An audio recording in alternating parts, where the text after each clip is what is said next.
ಬಿಹಾರ ಕುರುಕ್ಷೇತ್ರಕ್ಕೆ ಬಿಹಾರದಲ್ಲಿ ನಡೆಯಲಿರುವ ಚುನಾವಣೆಗೆ ಇನ್ನೇನು ಕೆಲವೇ ಹೊತ್ತಿನಲ್ಲಿ ಮುಹೂರ್ತ ಫಿಕ್ಸ್ ಆಗೋದಿದೆ.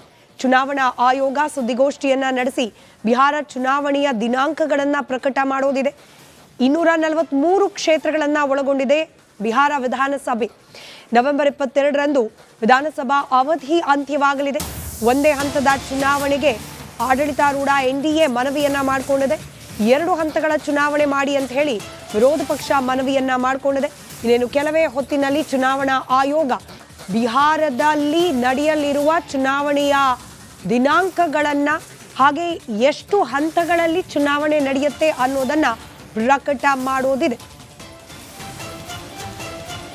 ಈ ಬಾರಿಯ ಬಿಹಾರದ ಚುನಾವಣೆ ಅನೇಕ ವಿಚಾರಗಳಿಗೆ ಗಮನವನ್ನ ಸೆಳೀತಾ ಇರೋದು. ಒಂದು, ಕೇಂದ್ರದಲ್ಲಿರುವ ಎನ್ಡಿಎ ಸರ್ಕಾರ, ಅದರಲ್ಲೂ ಮೋದಿ ನೇತೃತ್ವ, ಅದರ ಪವರ್ ಮ್ಯಾಜಿಕ್ ಇನ್ನೂ ಉಳಿದಿದೆಯಾ, ಎಷ್ಟರ ಮಟ್ಟಿಗೆ ಇದೆ ಅನ್ನೋದರ ದಿಕ್ಸೂಚಿ ಆಗಲಿದೆ.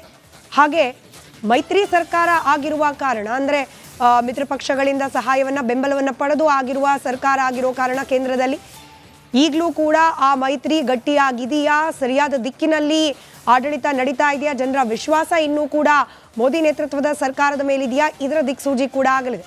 ಇನ್ನು ಬಹಳ ಪ್ರಮುಖವಾಗಿ ಬಿಹಾರದಲ್ಲಿ ನಡೆದಂತಹ ಮತದಾರರ ಪಟ್ಟಿಯ ಪರಿಷ್ಕರಣೆ, SIT ಹೆಸರಲ್ಲಿ ನಡೆದಂತಹ ಪರಿಷ್ಕರಣೆ ಭಾರಿ ಚರ್ಚೆಗೆ ಕಾರಣವಾಗಿತ್ತು. ಅದಕ್ಕೆ ಮತದಾರರ ನಿಲುವೇನಾಗಿದೆ ಅನ್ನೋದನ್ನ ಕೂಡ ಈ ಬಾರಿಯ ಬಿಹಾರದ ಚುನಾವಣೆ ತೀರ್ಮಾನವನ್ನ ನೀಡಲಿದೆ. ಬಿಹಾರದಲ್ಲಿ ನಡೆದ ಈ ರಿವಿಷನ್, ಮತದಾರರ ಪಟ್ಟಿಯ ಪರಿಷ್ಕರಣೆ ರೀತಿಯಲ್ಲೇ ದೇಶದಾದ್ಯಂತ ಬೇರೆ ಬೇರೆ ರಾಜ್ಯಗಳಲ್ಲೂ ನಡೆಸಬೇಕು ಅನ್ನೋ ಚಿಂತನೆ ಇರೋದ್ರಿಂದ ಈ ಬಾರಿ ಬಿಹಾರದ ಮತದಾರರು ಕೊಡುವ ತೀರ್ಮಾನ, ಈ ರಿವಿಷನ್ ಮತದಾರರ ಪಟ್ಟಿಯ ಪರಿಷ್ಕರಣೆ ಮೇಲೂ ಕೂಡ ಮುಂದಿನ ಹಂತದಲ್ಲಿ ಅದನ್ನು ಮುಂದುವರಿಸಬೇಕಾ ಬೇಡವಾ ಅನ್ನೋದರ ಮೇಲೂ ಕೂಡ ಅವಲಂಬಿತವಾಗುವ ಸಾಧ್ಯತೆ ಇದೆ. ಇದರ ಜೊತೆಯಲ್ಲೇ ಓಟ್ ಚೋರಿ, ವಿರೋಧ ಪಕ್ಷಗಳು ಅದರಲ್ಲೂ ಬಹಳ ಪ್ರಮುಖವಾಗಿ ರಾಹುಲ್ ಗಾಂಧಿ ಮಾಡಿದಂತಹ ಓಟ್ ಚೋರಿ, ಇದು ಮತದಾರರ ಮನಸ್ಸಿನ ಮೇಲೆ ಪ್ರಭಾವ ಬೀರಿದೆಯಾ? ಹಾಗೆ ಜಾತಿ ಗಣತಿ, OBC ಮತಗಳು ಬಹಳ ನಿರ್ಣಾಯಕ. ಬಿಹಾರದಲ್ಲಿ ಕೇಂದ್ರ ಸರ್ಕಾರ ನಡೆಸಲಿರುವ ಈ ಮುಂದಿನ ಹಂತದಲ್ಲಿ ನಡೆಸಬೇಕು ಅಂತ ತೀರ್ಮಾನಿಸಿರುವ ಜಾತಿ ಗಣತಿ, ಈ ವಿಚಾರದ ಮೇಲೂ ಕೂಡ ಪರಿಣಾಮವನ್ನು ಬೀರುವ ಸಾಧ್ಯತೆಗಳಿದೆ. ಇನ್ನು ಎಲ್ಲದಕ್ಕಿಂತ ಬಹಳ ಮುಖ್ಯವಾಗಿ ರಾಜ್ಯ ರಾಜಕಾರಣದ ದೃಷ್ಟಿಯಲ್ಲಿ ನಾವು ಗಮನ ಕೊಟ್ಟು ಹೇಳೋದಾದ್ರೆ, ಮುಖ್ಯಮಂತ್ರಿ ಕುರ್ಚಿ ಸುತ್ತ ನಡೀತಾ ಇರುವ ಚರ್ಚೆ ವಿಚಾರ ಪದೇ ಪದೇ ಬಿಹಾರದ ಕಡೆ ಬೊಟ್ಟು ಮಾಡ್ತಾ ಇದೆ. ಬಿಹಾರದ ಚುನಾವಣೆ ನಂತರದಲ್ಲಿ ಕಾಂಗ್ರೆಸ್ನ ಹೈಕಮಾಂಡ್ ಒಂದಷ್ಟು ನಿರ್ಧಾರವನ್ನ ರಾಜ್ಯಕ್ಕೆ ಸಂಬಂಧಪಟ್ಟಂತೆ ಕೈಗೊಳ್ಳೋ ಸಾಧ್ಯತೆ ಇರಬಹುದು ಅನ್ನೋ ಆಯಾಮದ ಚರ್ಚೆಗಳು ಈ ಕಾರಣಕ್ಕೂ ಕೂಡ ಬಿಹಾರದ ಚುನಾವಣೆ ಹಾಗೆ ಅಲ್ಲಿನ ಫಲಿತಾಂಶ ಬಹಳ ನಿರ್ಣಾಯಕ ಪಾತ್ರವನ್ನ ನಿರ್ವಹಿಸೋದಿದೆ.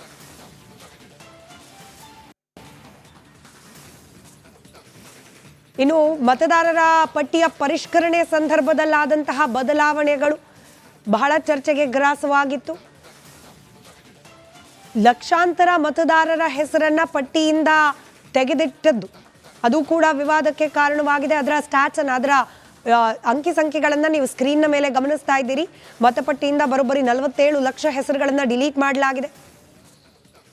ಮತಪಟ್ಟಿ ಪರಿಷ್ಕರಣೆಯ ನಂತರದಲ್ಲಿ ನಡೀತಾ ಇರುವ ಚುನಾವಣೆ ಆಗಿರೋದ್ರಿಂದ ಸಹಜವಾಗಿ ಮತದಾರರು ಇದನ್ನ ಯಾವ ರೀತಿ ಗಮನಿಸಿದ್ದಾರೆ ಅನ್ನೋದು ಬಹಳ ಮುಖ್ಯವಾಗುತ್ತೆ.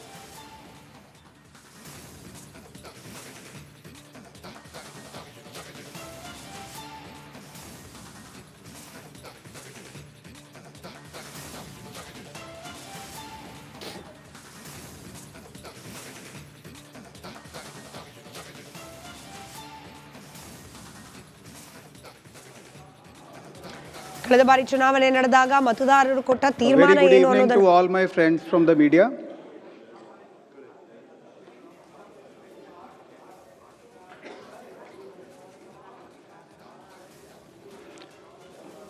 I welcome you all today to the Election Commission of India's press conference for the announcement of the schedule for assembly elections to the Legislative Assembly of Bihar 2025.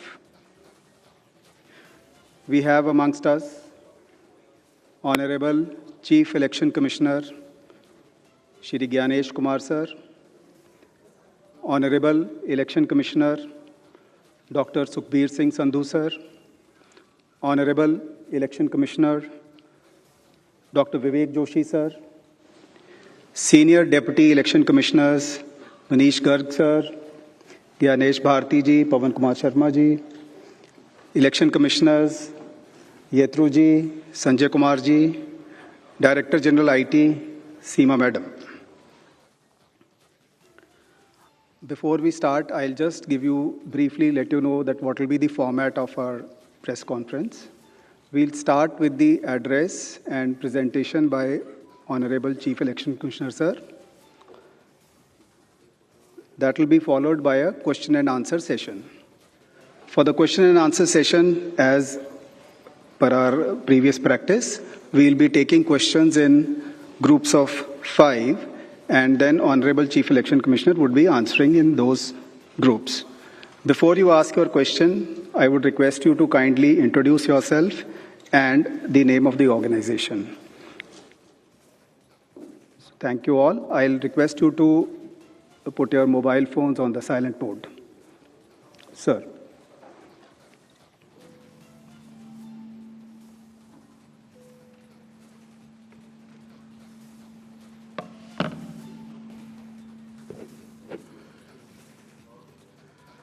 Honorable Election Commissioner Dr. Sukhbir Singh Sandhu ji, Honorable Election Commissioner Dr. Vivek Joshi, election commission के वरिष्ठ अधिकारीगण और सभी media के साथियों,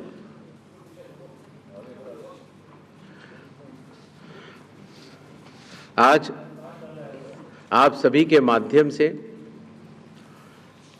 बिहार विधानसभा के आम चुनाव 2025 की तारीखों की घोषणाएं भी होंगी और इस चुनाव में चुनाव आयोग की जो तैयारियां हैं उसके बारे में भी हम आपको बताएंगे। बिहार की पावन भूमि पर 5 वर्षों के बाद अब विधानसभा के चुनाव का आगमन हो रहा है। जैसा कि आप सबको पता है, चुनाव आयोग एक संवैधानिक संस्था है और चुनाव के अपने संवैधानिक कर्तव्य को 2 चरणों में निभाती है। पहला चरण मतदाता सूची बनाना और दूसरा चरण चुनाव कराना। जैसा कि आप सबको पता है, 24 जून 2025 से शुरू हुए